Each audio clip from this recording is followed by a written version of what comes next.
I think you read all the stuff, the memes or people's Twitter quotes about like hustling, and anyone who really knows it knows that like you have to work day in and day out. It has to consume you.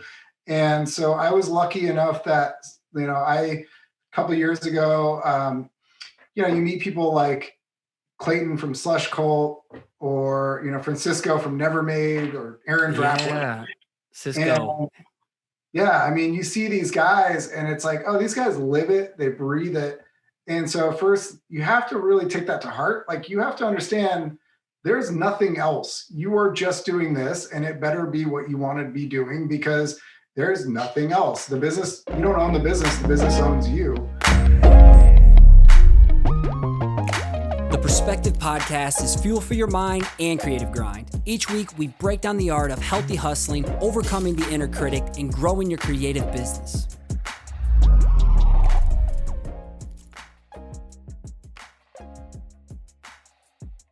PC family, I'm freaking jazzed out of my gourd to chop it up with Mikey McKennedy of Boss Dogg Art today. Mikey, I would like to officially welcome you to the Perspective Podcast. How you doing today? What's up? Thanks for having me, man. I'm doing good today. I wish I had all the monies in the world to just like buy out your shop. You constantly just drop something new. I'm rocking here just so people can see, be the energy you want to attract, repping you today on this one. It's like 3 shirts that I wanted, but they were all out. And I'm like, okay, well, this one's still pretty dope. So yeah, I want everything you put out, for real. It's incredible. Thanks, man. I appreciate that. For those who may not know about you, can you give us a brief Wikipedia page summary about yourself? Oh, man. Well, as far as I go these days, and what I would say about myself is that my main occupation is running the brand Boss Dogg. And it gets a little tricky because Boss Dogg is also sort of my artist's tag, how I've been known for a number of years before I started Boss Dogg as a real brand. But, I think what's important to me is that I started the brand with my partner, Sam, and she and I run it together. And very early on, not only did I realize, I sound like I'm this person who's like aware that I'm trying to think of my business partner. It wasn't really about that. It was about the impact and influence she had on the brand and her artistic and creative abilities that really influenced and shaped Boss Dogg became prevalent really early on. So it became quickly a we thing, and Boss Dogg became this brand and not a identity thing. Prior to that, I've been working my way into the art and design community and industry for a number of years, and kind of arrived at doing Boss Dogg as a solo project a couple of years ago. Solo project. Okay. So before I dive into like the evolution of your style and the voice and the merch game you're slanging, just crushing it, talk about where did Boss Dogg come from? And then what are the pieces in part? Like, what is your brand right now? And what is the roles that you play in the business, as well as your wife? Just so like people know, I want everybody to know, that way she gets some clout too and some respect. For sure.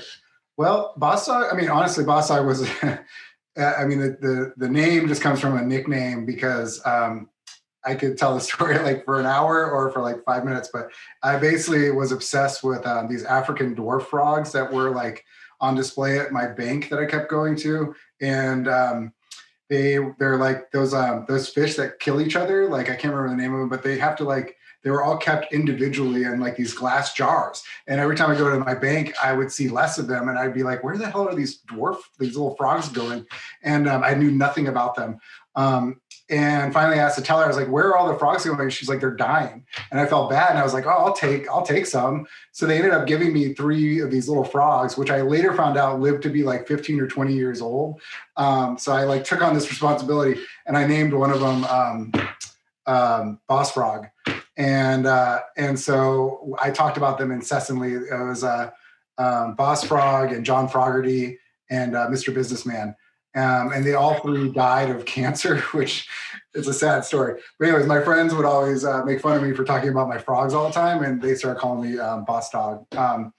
But that's neither here nor there. That's just kind of how that name kind of evolved, or devolved, as it were.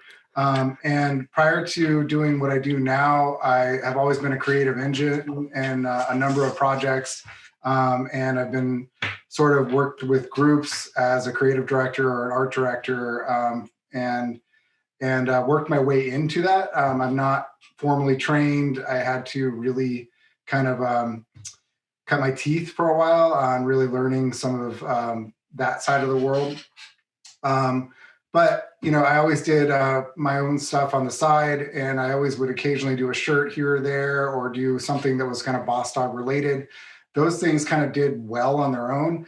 And I realized like my side hustle was becoming so overwhelming that I started to just want to do that more than anything. And that's really where the journey began for me, because people often wonder, like, when is it time to make that jump to something that like is their true passion, and can it pay the bills?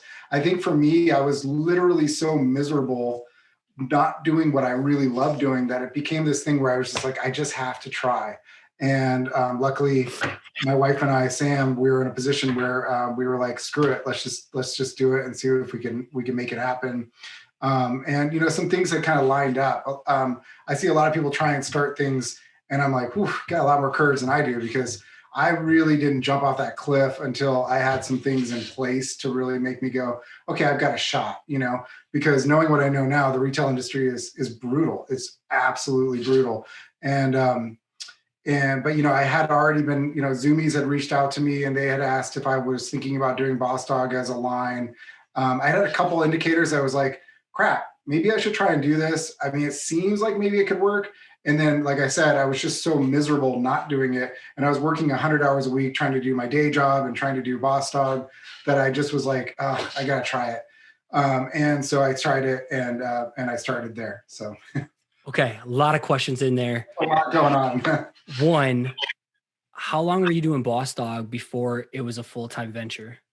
Oh man, a long time. And that's the thing. What's like a guess? Just a guess. I want to paint a picture for people. Maybe like 5 years solid. That's what Perspective Collective was for me, 5.5 years before I was able to do my shit full time. Okay. Right? That's perfect. 5 years. What were the things that you had implemented before you took that leap? Because I'm a risk it for the biscuit kind of person, but at the same time, I'm like, I got pushed into doing my thing full time. I wasn't ready, but shit, I was prepared. Similar, like I think you were prepared just for how you were operating and going hard as hell on it throughout the week, but maybe you necessarily weren't ready. But like, so what were those steps that you needed to take in order to like take that leap? Well, I mean, I think number one is, I mean, my experience is a little bit different in that I started putting myself out there, and I'll be the first to say this, way too early. And I don't have any regrets, but I think the biggest thing that a lot of designers and artists can do is like social media pushes us to have this idea that we should be kind of putting ourselves out there. And I really wish I'd just taken a little bit more time and privately had honed my skills, because my first few years, I was really just trying everything. I grew up in a world where I know a lot of tattooers, and it's like you're hella tatted for anybody who's like watching. I'm actually like really jealous.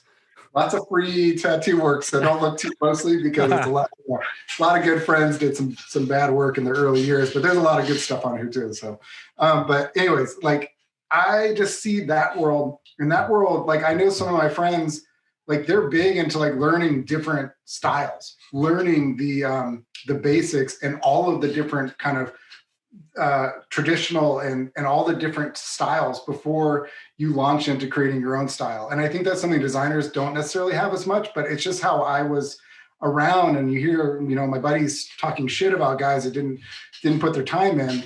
And now it's like, I kind of see why, because my first few years, I was just trying to get good at stuff. I was trying to get good at being a proficient illustrator. I was trying to learn Photoshop and Illustrator well. And so really it was a lot of stuff where I cringe now, because I'm like, I can't believe I was putting that stuff on the internet, but it is what it is. And that's you got to show to grow, man. What's up? You got to show to grow. Yeah. I mean, it's kind of one of those things where I think it's just part of the process, and maybe we all have to go through it. I mean, I also hear like tattooers say, you're not good until you've hit year 10, and so it's like, for me as a designer now, I kind of feel that way too, where I'm like, I wouldn't even say I'm good now, but I would say I actually just started figuring out a little bit of what the fuck I'm doing maybe about 2 years ago, So I look at everything else before that and I'm like, yeesh, I was just trying stuff out. but I mean, that's just the part of the process, I guess. So other things, did you have like 3 to 6 months of expenses built up? Did you have demand in your current shop where you knew the audience here was vibing to your shit? You weren't just like guessing at all. Like, what were some other those little steps? You're like, you know what? I hate my job. I have these 3, 4 things in place. It's time to go all in on Boss Dog. I did. Yeah. I mean, that's a huge thing because I basically, I set myself up as best as I could financially, and it still ended up being a very stressful first year. And I will say this, like about Sam and I's first year doing Boss Dog, every month we weren't quite sure how we were going to make all of our ends meet. It just something big happened every month. There would be like a big Zumiez order or Dolls Kill or something would happen where we're like, oh, sweet, we just paid our our bills. Like, just trusted that the universe would provide. We did not have a clear path, and to that end, we didn't really understand what Boss Dog was. So everything's in retrospect now, but we just sort of jumped off the cliff and sort of were trying to figure it out. And we first started like, I would say it was 2018, end of 2018, early 2019, and I had this sort of idea what Boss Dog was going to be. I was really into sort of a lot of mystical, sort of mythological kind of aesthetic. And then also just coming from more of like a streetwear kind of interest. I was sort of trying to combine the two. And that was doing really well. But I got sidetracked. This is like a story I'll share for this podcast. I think is like something that was really instrumental for me is like early on in the game, I got contacted by someone who just kind of gassed me up and was like, we want to put you in Hot Topic. We want to put you in Spencer's. And, when you're first starting out, like, this is huge. Like, I was perfectly happy working with Zumiez. I loved it. And then suddenly this person was like, I represent these other kind of brands. And then I lost touch with what Boss Dog was. And I sort of started designing for what I thought where it would fit.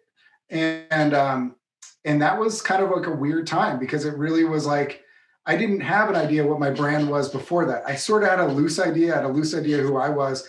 And then when I started chasing what I thought were opportunities, I really lost touch with myself. I lost touch with the brand, and I really was like kind of like despondent. And that was like, prior to that, it was really this thing where it was like, okay, Boss Dog is going to be this artist-driven thing. It's going to be me, Mikey, doing Boss Dog. And then Sam is going to handle all the fulfillment and all the orders. And I sort of started like being like, I don't even know what I'm doing anymore. I don't know what my graphics should be. And Sam started getting more involved, and she's a creative. She and I used to do murals together, so she can paint, and she's got good like instincts, if she ever took the time and figured out like design stuff, she would be really good at it. So she started getting more involved because she was just like almost coaching me and really being like, this is what we need to be doing. I think we should be kind of doing this kind of stuff. She started getting really involved with the custom washes of the tees and tie dyeing and stuff like that. And really that's when I say the moment Boss Dog began was like end of 2019, early 2020, so really when, like, she came on and just brought like her voice, style, and coachability and consulting and stuff to the team. Yeah. Absolutely, man. I mean, the depth that Boss Dog kind of has is really attributed to her. Left to my own devices, I don't know if I would have gotten there by myself, but we moved to the middle of nowhere. Like, we live in the desert, and like we are surrounded by really very little. And so I think those two things really combined. I don't partake in like any hallucinogens anymore or anything, but we are in the middle of Joshua Tree, and man, it brings you back. I tell you, like, it's just a very spiritual, mystical place. Let's have a conversation off the side of this conversation. It has a huge impact on just really kind of stuff that's already there for me and Sam. So it just is, it really, the environment, plus it just being me and Sam, it really helped gel the brand, Well, and I was talking to you too. I'm like, man, I had a hard time finding your face to like properly address you when I hit you up to be on the show.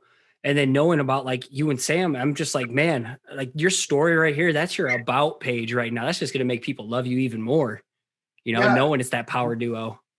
it's crazy. I think I have, I think partly it's like the old school skater graffiti shit where it's like, you don't let people see your face and all this stuff. But I'm like so out of that stuff that I don't even know It's a why. different era, man, with I know, everyone like right? being forced to market and sell and buy. We're being advertised to. It's like people want to just like connect with someone's face. I know, man. You're absolutely right. And I'm terrible at it. And I'm trying, like, we just posted a picture of us as a couple. Um, On and, your main page or on our Boss Instagram Dog Art page, Department? it was just on our Instagram page, like Boss Dog.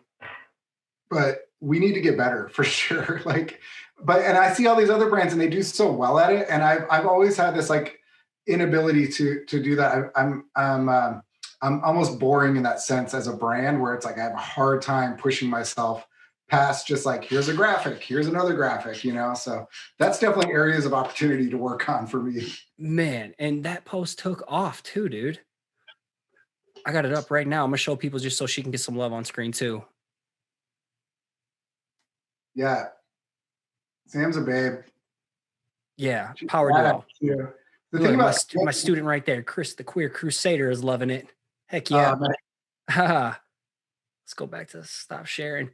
But that's awesome. That's just like part of your story. So the evolution of Boss Dog. This is what excites me. I've been geeked out to talk to you about this. This is the main reason I wanted to have a conversation with you because somehow I fell off your work and then I jumped back on. I'm like, oh my God, you're a completely different animal now. So like when I first found you, God, I was a fan for a hot minute. You were doing like that heavy metal, that mystical analog style painting reapers and robed animal creatures shooting out light rays on craft cardboard paper. I was picking up. And then you've since evolved into this like more uplifting, positive, spiritual activism artwork, and your account and your shop is just like exploded. You've really found like your curated theme. I definitely want to see like more of you and Sam crushing in the shop and your faces and stuff, but like something's just like on point and super dialed in right now. Can you tell me, describe like the evolution of like that once style? It was like more thrasher kind of shit, like reapers with these massive clubs, but still like the colorful palette and the detail that you do today. Like how was that evolution of your style been? So I think a lot of that is so there's stuff that I like to do on the side, right? And then there's, to me, I think that the biggest thing is like trying to, like everything you do has its own identity. And to me, like Boss Dog as a brand, it's really important to me almost like working backwards, because I think when you have all the answers or all the whys in front of you, then you can kind of be like, okay, now I know who I am. And like it's kind of like, it leads into what we were just talking about, where for me, it's like, what is Boss Dog? You can be messing around, and a lot of that stuff that you're referring to is literally me just being like, I'm trying to get better at rendering, like drawing and rendering, and I'm trying to get better at painting, and I'm just doing these little one-offs, and a lot of that was like my personal page as Boss Dog, and there was like a period where I was trying to teach myself how to paint, I was trying to move fast, a lot of it was like, and maybe I wasn't doing a good job marketing myself, being like, this is all just me trying to figure out what the hell I'm doing. But Boss Dog as a brand, it was like quickly became this thing where it's like, okay, set aside your ego. What is your brand and what is inspiring to you? And like, who are you? And what is, what has depth, and what can you maintain? And for me, it was like, I don't really party anymore. Like I don't mess around the way that I used to. So Boss Dog isn't a party brand. Like, I don't think we're ever going to put out stuff that like promotes partying, because we just don't. Like Sam and I are we're mellow, we quit drinking, we're just mellow people, and it just it seems disingenuous to kind of be like, well, that's kind of closed off for us. And then like, for me, it was like I really wanted a voice, and I started looking at like the brands that really inspire me, and it's like, to be honest, like Obey is just this incredible brand that really like you take it and it goes this arch of like, it's got everything. It's got the illustrative and artistic element, but it also has like, it has an impact beyond that. And so then you're like, okay, well, what is the message behind what we do? And I've always thought of myself as much as a writer as I am an artist. And so that's why it's like, I don't, if people say, oh, it's like a lot of your graphics, they have to have words and that's what people like. Well, it's like, great. Then I'm a writer. I love text. I love the idea of meaning. I'm an old punk kid that loves t-shirts with like words on it. So for me, it was like Boss Dog has to have carrying power. And I think early on with Boss Dog, I didn't really care. I was like doing like lighthearted stuff. And I was doing like goofy shit more. I was doing a lot of Reapers because I love Reapers. But at the end of the day, you're like, can you do this for 5 years? Can you do it for 10 years? And for me, Boss Dog is like the rest of my life. Like I know Boss Dog is me. Boss Dog is the brand will be around forever now because I found my home. And to that end, it's got to have staying power. It's got to have impact. I have to do a t-shirt and be like, this is rad. Like I believe in this. And honestly, some of the more like lighthearted shit and all the other stuff, it just kind of fell to the wayside. It just wasn't impactful for me.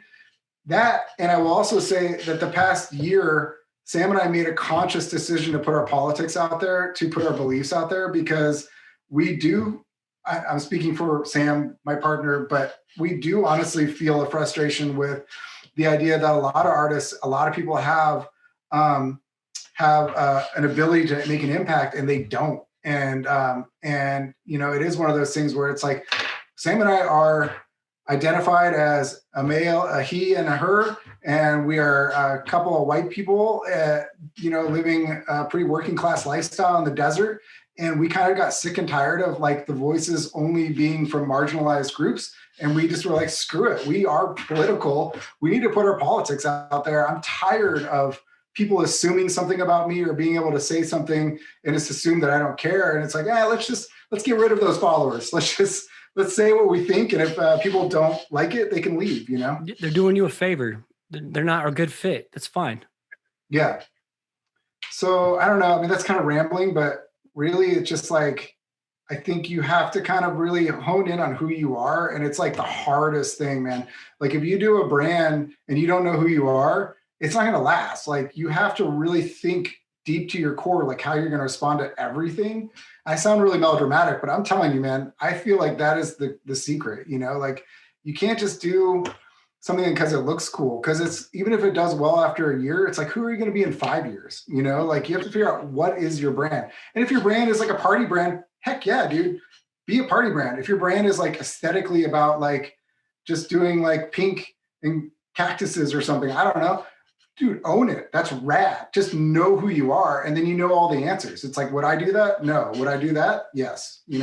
That's powerful. Cause so many people get caught up in like chasing what they think people want to see or what they think they need to be creating. When I'm like, I've followed slippery slopes the same way. Like when you were explaining how you were just chasing an idea or an opportunity, like that was me for, I would say, a good 2 years. And I just felt so fucking lost in everything I was doing. And in order to like know what people are going to care about, you have to like do the inner work first. So if you can do the inner work first, really understand who your identity is, I mean, that's going to mirror and reflect your outer world and help you like send a beacon up like, hey, these are my people. I'm going to wave my freak flag real quick. Here's my ideas, my identity, what I believe in, my interests, my values, my passions. And that's going to attract like that like-minded community around you. Heck yeah. If I'm going to articulate what you say, like that, those were like the things that took me a long time to embrace. So it's like awesome to hear similar hurdles, but you had to go through that shit storm in order to really like sink your teeth into what you're doing now and play the long game and look how it's paying off. And I think people we live in that microwave society. People lack patience. They want what you have in 6 months to a year. They don't know the story behind of 5.5-ish years of doing this outside a day job and then bringing in wifey to like really take it to the next level. Yeah, it's crazy to me. And we live in that world where it's like, I would say almost daily people reach out, and some of them you can tell are genuine and they're like really dedicated to their craft and they're really working on it and they're asking very genuine questions. And I'm the kind of person where I answer every DM and I'm happy to respond to everyone. So I don't mean this to sound like judgmental. It's like, I know from experience that there's also people who just started Instagram. They have 400 followers. They just started drawing, I don't know, recently it appears, and they're already trying to start a brand, and they're already trying to, they're asking me like who my printers are. And these questions where I'm like, man, it's just, how do you even start? And I always say, like, I'm always really trying to remember, like, I'm not here to crush someone's ego. I'm not here to be a negative influence on someone, but I'm also trying to be honest and trying to guide them. If they're going to reach out to me, I'm trying to Yoda, man, the guide. So it's like, you see it on Instagram, you're like, oof, everyone's got to have a brand, and it's just crazy, you know? I know. It's so when I bring like students on, a lot of them are like, I want to have my own merch band. I'm like, do you even like, you don't have an audience. Who are you going to sell? You going to sit on stock? I've been there. I went through all these things. Like, I know what I'm talking about here. Like, you need to find your secret sauce. What makes you you? And then once you tap into it, why should anybody else care? So you can think of context before you post anything, like what's in it for someone else on the other side? Who's the perfect person that this is for each time? Intentionality. Yeah. Being intentional. It's huge. It's so big. And the other thing too, I will say about, like, just because I reference like technique or style, or, you know, even like the T word, talent.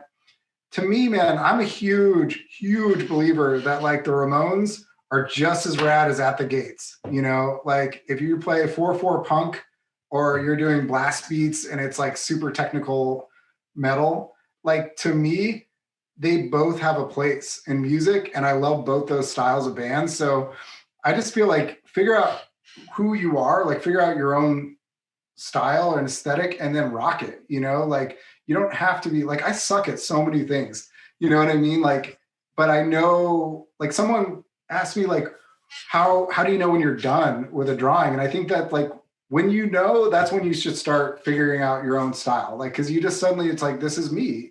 And you don't have to be super proficient at everything. Just understand what you do well, and kind of rock that, you know? That's my take on it. So one of the big reasons why I knew you were a perfect fit for the show was based on just like the messaging with your work, like topics I talk about here all the time. Listen to your intuition. Be the energy you want to attract. Be kind to your mind. You know, mindset related things. Love, positivity. I'm not toxic positivity here. We keep shit real. We show the ugly. You know, we talk about the negative shit we've been through along the way, the hurdles.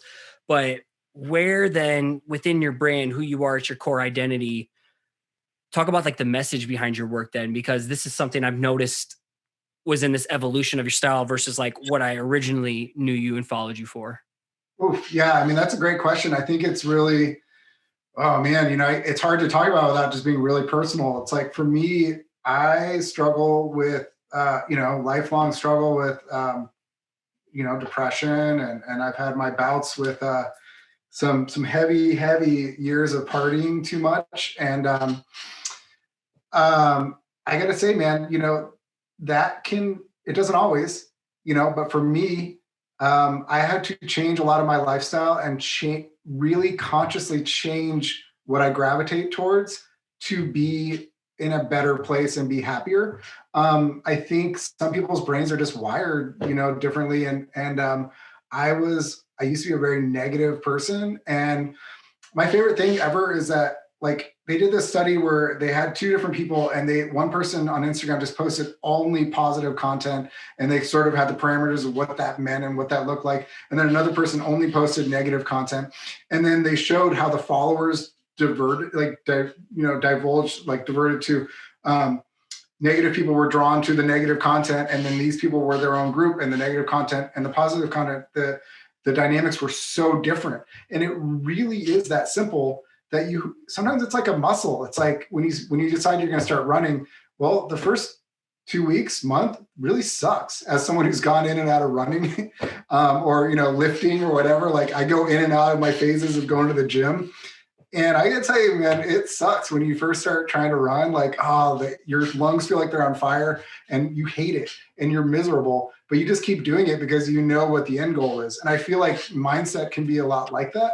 And you're going to have to push yourself. And so, long story short, that's kind of like, we made a conscious decision to get away from like negative kind of stuff. And I won't define that, but for what we wanted to do, Sam and I, we just thought, like, fuck it, let's just put out just like the shit that really makes us grind, the stuff that we really kind of repeat to ourselves.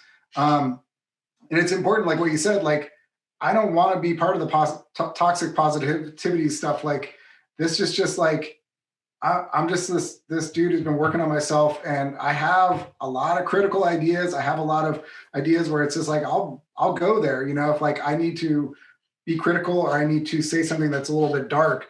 But otherwise it's like, man, some of this shit's just good shit to say, you know, it's good shit to have around you.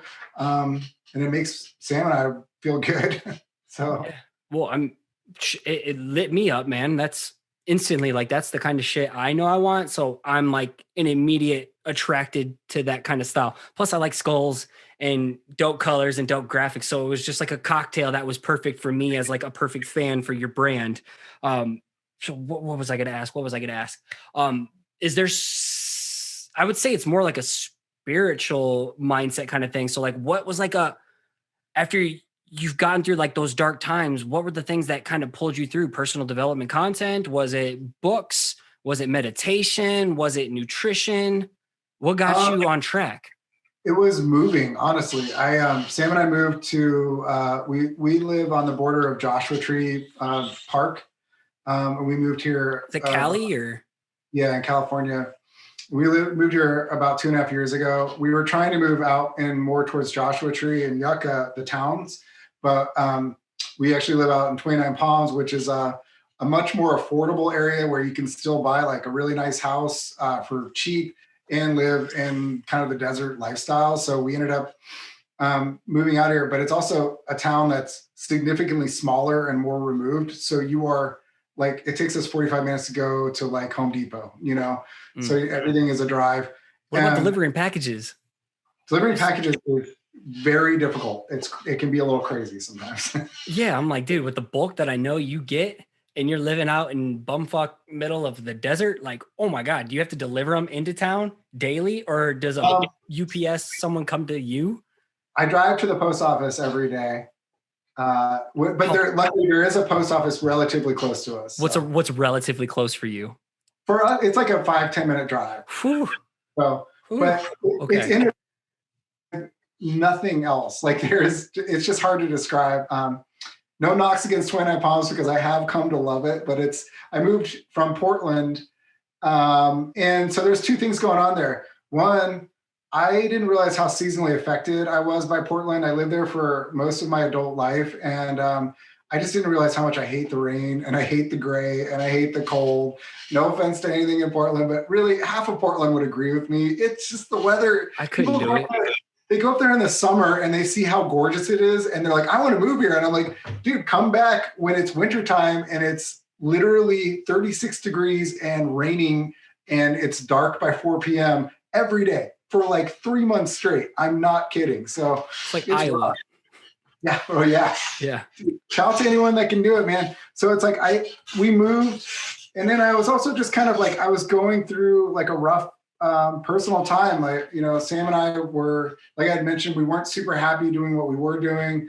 No disrespect to that, and I don't want to call that out, but it was like it just wasn't us. We were in an environment where we didn't feel when you feel like you're not in the right world, we kind of were like that. We were like, this isn't right. We need to get the hell out.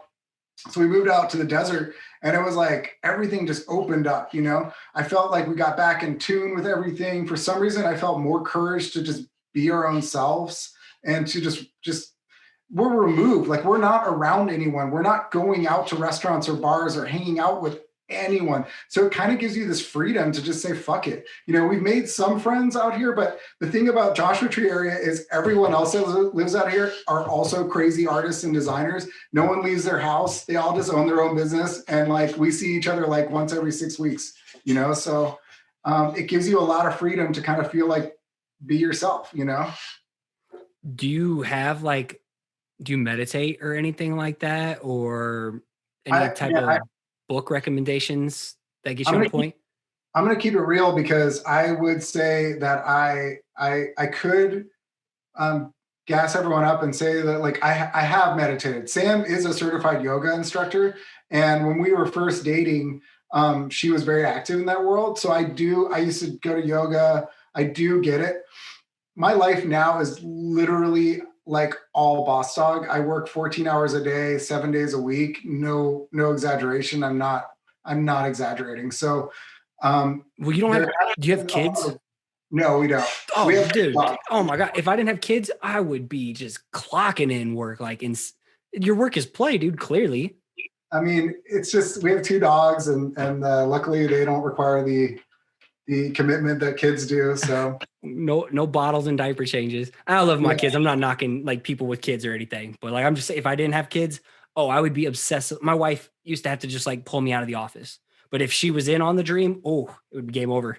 Yeah, it's kind of crazy because Sam really is, she came along for the ride and now she's like evolved so much because she's like a business owner. And I don't think she would have necessarily gone that route. But now that she's like with me, it's like seeing her change. I must be changing too. But yeah, as far as like reading materials and stuff, man, you know, I'm terrible at this because I'm sure I'll think about like 5 million things as soon as like the podcast is over. But you know, Sam and I It are. doesn't have to be reading material. It can be like audiobooks or podcasts, just something that like keeps your spiritual positive bucket filled, I guess. You know, like Yeah, where do you fill your bucket from to like, you know, I pick and choose some of it. Like I do. Like, okay, let's like, for example, like I dabble in some of the woo woo stuff that that appeals to me. I'm like not law of attraction? stuff like that, just like Ram Dass type stuff. You know, I dabble in the things that I feel like when it goes too far outside of a realm that like it doesn't apply to me or I'm not interested, I kind of tune out. But like, you know, I love to like, I'm constantly just sort of reading online, just everything I can. But a lot of it's like work around self-esteem issues, work around mental health, you know, getting sober, like stopping drinking. A lot of the stuff from that really helped me.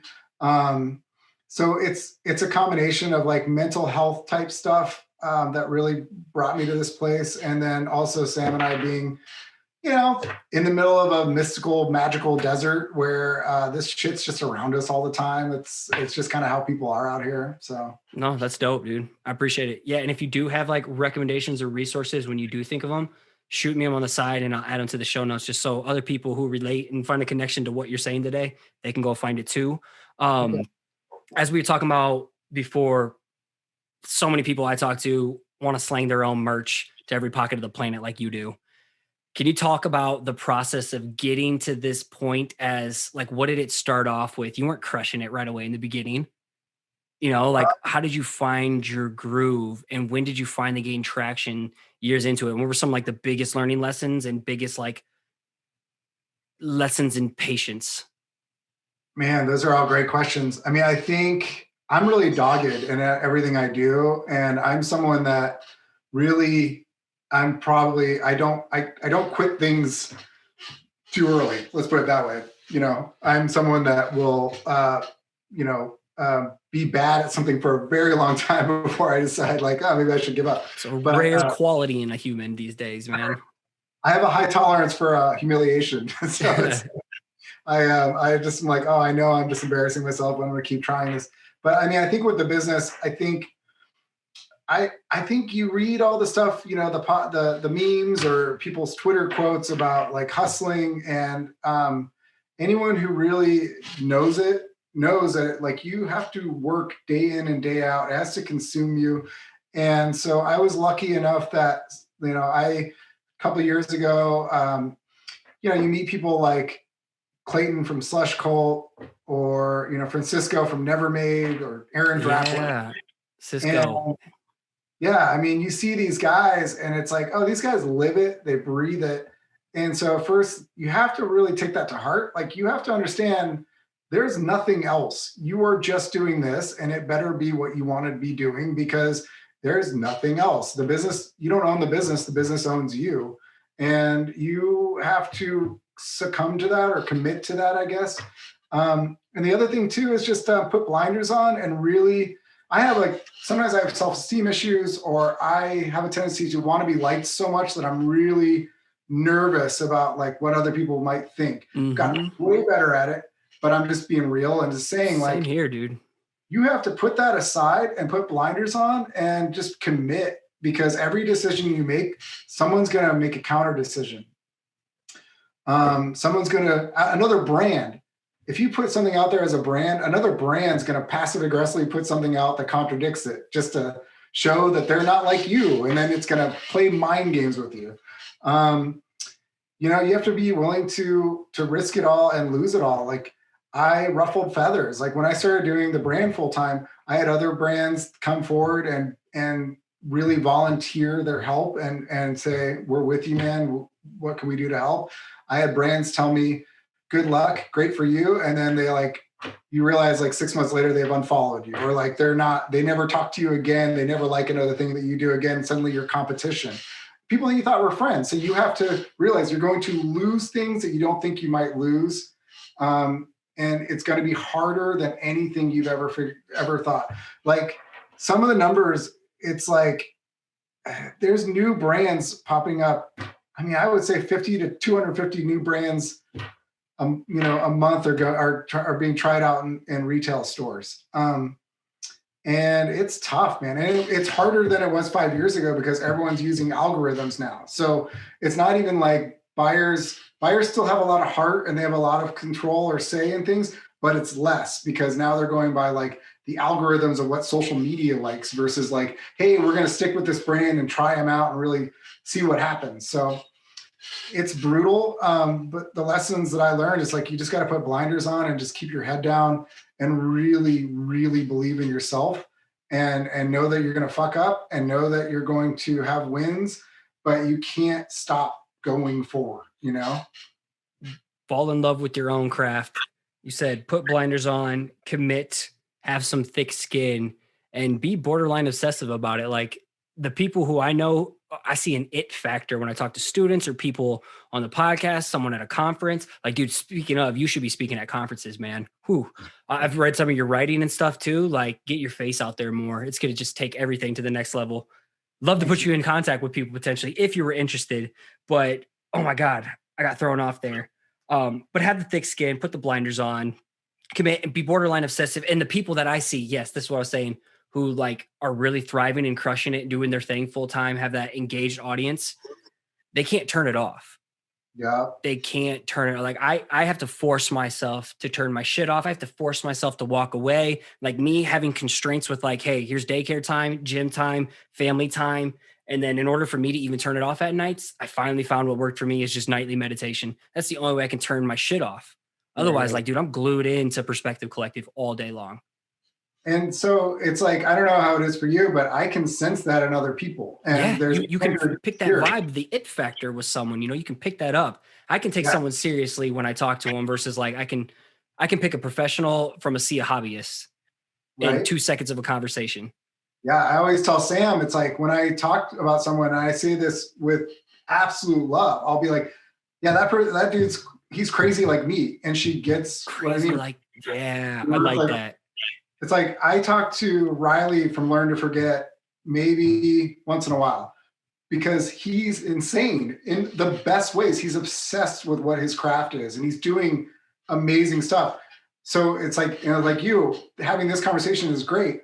We may go another huge chunk of time without having to be able to have this kind of conversation, but I'll know it's like, dude, that guy's grinding. It's like, Scotty's just on it, you know, and there's a place in my heart that is fuel. You know, when I see other people and they're really grinding, it gives me power and fuel to be like, cool, I'm going back in, you know, I'm going back in the cave and I know I'm insane. And I know that 90% of the people out there think I'm insane, but there's like these 8 men and women out there that are also, they get it or whatever, you know? So yeah, those are the people I want to be surrounded by. Like, I had to go seek my community online to find my insane freaks to like be on that same frequency with them, because people around here just don't get it. They just don't have the carrot they're chasing. And I'm like, I'm chasing a big ass carrot with another big ass carrot behind it with a bigger carrot on steroids behind that too. Yeah. I want to be around other carrot chasers. Yeah. Hell yeah. I don't know how it is for you, but part of what motivates me too is like, I never feel like I've hit a place where I can calm down and go, oh, that was good. Even when I do a project and I'll begrudgingly admit like it's decent. Like I'm not ashamed of it.